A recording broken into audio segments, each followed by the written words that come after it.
Today we have the conversation with the filmmaker Terry Guilliam and the Mexican writer Juan Villoro. I guess we can start with your new film about Don Quixote, a tale about crossing borders between fantasy and reality, between lucidity and madness. But there was one border very difficult to cross, and that was the adaptation to cinema.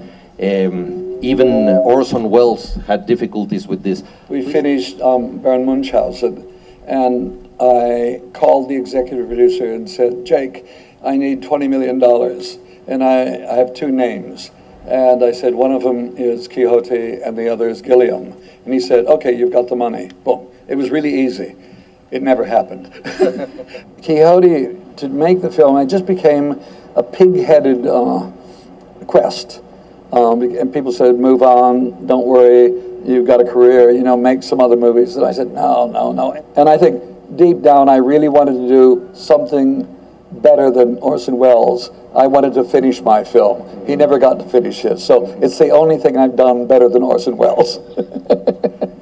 Well, and you ended up being a sort of Quixote yourself, no? Because it was so difficult to do the film, almost 30 years trying to do it. How important it was for doing this film, the documentary Lost in La Mancha, because it's such a moving documentary, all the difficulties you had when you first tried to shoot the film and so on. Was it important, that shooting of the failure, for achieving a later success? Well, one thing is we finally got the film made because there was this lady who saw the documentary. She'd seen it years ago when it was made, and she wanted to see the finished film.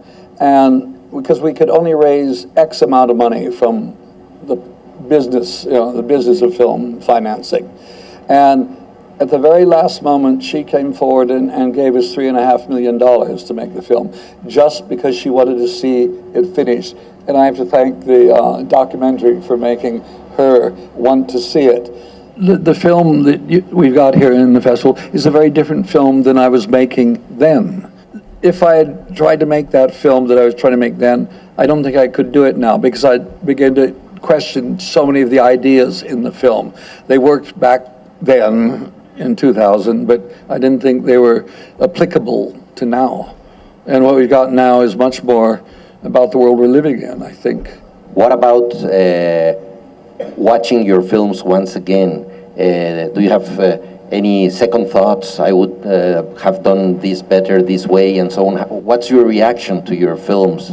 I avoid watching them. I've always wanted to be able to wait 10 or 15 years, then watch the film, having forgotten everything about it, so I could watch it like a normal human being, rather than being critical of every moment. I don't want to remake anything. I think that's a cheat, because filmmaking, it seems to me, is about a time, a place, and a certain group of people. You make the film then, and that's it, and you learn to live with it.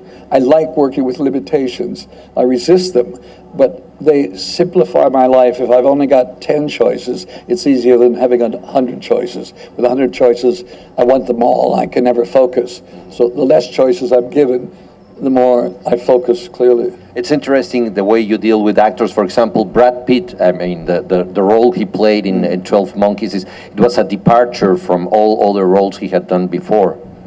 I like doing that. I like taking actors and showing another side of them, because good actors can do it. I think that it's the key of putting people together. You just don't isolate somebody.